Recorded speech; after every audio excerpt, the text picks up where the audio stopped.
Hello friends, this is a tutorial on how to get the loyalty 3 enchantment on yourself, aka how to make lots of friends. I started with Curse of Vanishing a few years ago myself, whereas now I got like maybe once a week. I don't have loyalty 3, I've probably got like loyalty 1 or 2, but these are the 6 steps. Step 1, find a village. You've got to find people to become potentially friends with. There are multiple reasons why you may not have friends, and it's probably a combination, maybe social skills, it may not be meeting enough people, it may not be following up with people enough. And these 6 steps will cover all of that. If you've already found one, great, but you need to make sure it's fun, cheap, and it's convenient to go to, because otherwise you're not gonna go, let's be real. I'm gonna move this so you can see me. And then there has to be opportunities to chat, and you have to take those opportunities. If you're just going there and not actually talking to people, let's be real, you're not going to make friends. And then you don't have to obsess over people being very, very similar to you. They just have to be roughly similar in age.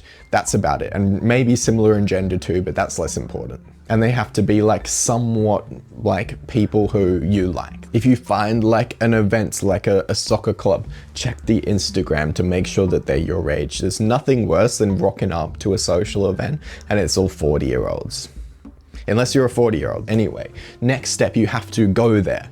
You have to go to the village, you have to go to the social event. This is pretty hard, but remember that perfection is the enemy of progress. You got this, just go one time. This doesn't have to be some perfect event where you're gonna meet tons of friends. You're just going once and you're taking this small step. Step 3, you need to actually get the loyalty book, what you came to the village for. I think that getting Instagrams is kind of a good progression towards making friends. You've got a way to contact them, you've got a way to invite them out, because often I find that inviting people out in person is a lot more daunting than just sending them a text. And I don't know, pretty much everyone's gonna say yes to getting your Instagram. You don't need many emeralds, it's a pretty cheap book to get. You'll just literally be like, do you have Instagram? Who's gonna say no to giving you their Instagram? It's pretty simple. Okay, and then we got the underrated step here. No one does this except me, and I swear it is like the best thing I've started doing. You've got to analyze the social event. After you've left the village, after you've got the Instagrams, you've got the loyalty 3 book, before you put it on yourself, before you actually like make the friends, you've got to actually like analyze what went down there, because you're not going to improve your conversational skills if you just never think of stuff to improve. So that's where TWIP comes in. Fun fact, Urban Dictionary, a TWIP is someone with a strangely shaped head, or someone who says really dumb things. So I'm probably a TWIP, but anyway, you know, you got to write down who you're going to text, because another thing is with these coordinates, if you don't write down where the village is, how you're gonna have all this space in your head occupied by constantly thinking about it and remembering. After you socialize with people, your anxious thoughts are just gonna be replaying the conversations. You know, you're gonna be in the shower thinking, damn, I should have said this instead. What's wrong with me? But if you just take like, oh, and you also be like, oh, who likes me? Who do I like? Who do I wanna talk to next time? When you do that, you just put all your thoughts on paper, and then the rest of the time you can just tell yourself, hey, I've already thought about this. There's no need to think about this again. It's all good. And then you've just got all this free mental space. You're all de-stressed, and you actually have a better chance of improving and stuff because you've actually consciously thought about it. You've gotten to an answer instead of just letting your overthinking, think and never get an answer. So who are you gonna text? Because if you never text people, if you never invite them out, that's the next step, then you're never going to make friends. Pretty obvious. If you never put the loyalty 3 book on yourself, you are never gonna be enchanted with loyalty 3. You need to work out who you like. If you don't work out who you want to talk to again, like I spend a lot of time thinking about like, oh, do I like this person? Do I want to hang out with them? Because I have reasonably high standards for who I want to be friends with. So I just like actually working that out, like in a specific time, and then I don't have to think about it again. What are you going to improve? What is one single thing that you're going to improve next time that you maybe didn't do so well this time? It doesn't have to be a new thing. You can focus on the same thing for like a month. Proud. What is one thing you're proud of? You know, if you don't enjoy going to social events and enjoy improving your social life and everything, you're not going to do it. Or maybe you will, but it'll be a lot harder. Just write down a thing you're proud of. Pride just makes your life so much better when you still got the thing to improve, mind you. So you're not lacking in any way. Like you're just acknowledging that, hey, I did a good job in one thing, and it just makes you feel a bit better. If you're going, well, what are you talking about? I'm not going to get out a book and journal after every single time I talk to people and I socialize. Okay, maybe you don't have to do it every single time, but please like just try this one time. It's 5 minutes out of your day. I swear it helps me a lot. Step 5, enchant oneself. You got to put the book on yourself at an anvil. Keep in mind, you're inviting people out in case you can't read. The whole point of this is to make friends, to invite people out. If you never invite people out, you're never going to make friends, as I said. You do need experience for this. If you haven't talked to that person enough, if you haven't had good enough conversations, so you do need some conversational skills, they're probably not going to say yes. That being said, inviting people out requires less experience than you think. I've had people from high school I haven't talked to in 2 years. I invited them to hang out and they said yes. It's really, people do like hanging out, you know, especially if it's a fun activity.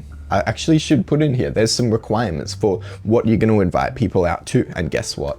It is the same requirements as back here. It's got to be fun. It's got to be cheap. It's got to be a good time and location. There has to be opportunities to chat, and the people one doesn't apply. On top of this, there's some additional requirements. If it's not, it can not be fun if it's convenient. If you're going to the gym with someone, that's great because you're both already doing it. They'll probably say yes because they already have to do it anyway. Why not just do it with someone? And what was the other one? I'm hungry. I could go for someone out of wheat right now. By the way, when I say cheap, I just mean in your price range. Maybe you're rich, in that case, spend more money, that's fine. And yeah, when it's fun, like that way you don't have to just sit facing them and talk the entire time. Like you can have breaks in the conversation, which like they're probably gonna be worrying a little bit like, oh, what if it's awkward? What if I can't think of stuff to say? And so you can ease their anxiety by just like going bowling, going bowling, maybe like going for a walk, going bouldering, like any kind of thing like that where you don't have to talk the entire time and where you're not facing them directly one-on-one, because walking beside someone is so much less awkward than just sitting facing them, even just sitting in general. But don't overthink this, you'll be fine, you'll pick a good activity. Okay. Yeah, if you invite someone out and they say no, your experience is not all gonna go away. You're not gonna be hurt in any way. It's fine. Like when you go on the anvil and it says not enough experience, or you don't have the levels for it, you don't lose all your levels. No, you just go, oh, I need a couple more levels, that's fine. And maybe you don't wanna invite this person out again. Maybe you don't wanna spam them. I do think though that if you're actually like getting closer with them, then you can invite them out again. If they like back off now that you've invited them out and they kind of stop talking to you, then don't do it again. Just wait for the experience to get a bit higher. But again, like you're not losing anything here, like it's fine. And people are just gonna feel like, in a way, they're gonna feel happy that someone likes them and someone wants to hang out with them, even if they don't want to. The final step, by far the most important step. If you've clicked off this video and you're not seeing this right now, I can't believe you, because you needed to listen to this. If you're still watching, pay close attention, my man, because we are going to make a list of people so that we don't forget who we're friends with, because I do that sometimes. Maybe you have better memory, so you don't need to do that. You need to say when you are going to invite this person out again, when you're going to text this person again, when you're going to contact them again, or maybe you're just not going to do that, you're just going to talk to them. But you need to set some kind of next step. Maybe that is, you just write down, I'm not going to invite this person out again until we talk, like until we get a bit closer, but I'm going to check in again in 2 weeks and see. That way you've actually got like a plan for how you're gonna progress the friendship. You're not just gonna go passively by, like 6 weeks go by and you haven't done anything.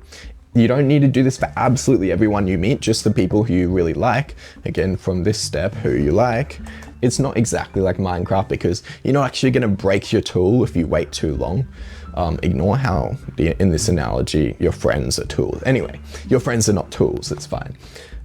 You're not going to break the tool. If you wait like 6 months and then invite someone out, they may still say yes. Like from my experience, like in high school, 2 years, and they still said yes. That being said, like sometimes if you're just endlessly texting them, you are going to weaken it.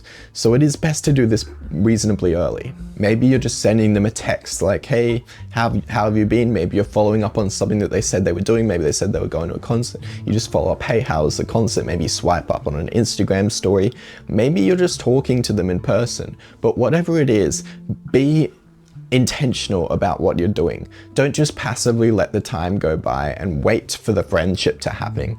You have to have a plan for how you're going to do it. You have to constantly check in on, well, not constantly, but you do have to regularly check in on how it's going and be the good friend to the other person. The way that you make friends is by being a good friend to other people. You don't need to go absolutely crazy. You don't need to go like beyond where the friendship is at.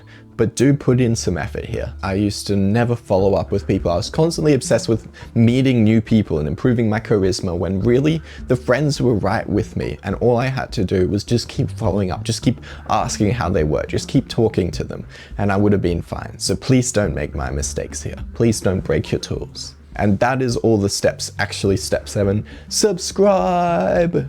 No, you don't have to subscribe, but just, I hope this helped and have an amazing day. And please actually do something from these steps. You can do this one right now. You can do this one right now. You can do this one right now. Maybe you've been thinking about doing this one and this is your motivation. And maybe you can start doing this one as well. So please act on this video and have an amazing day. End PowerPoint.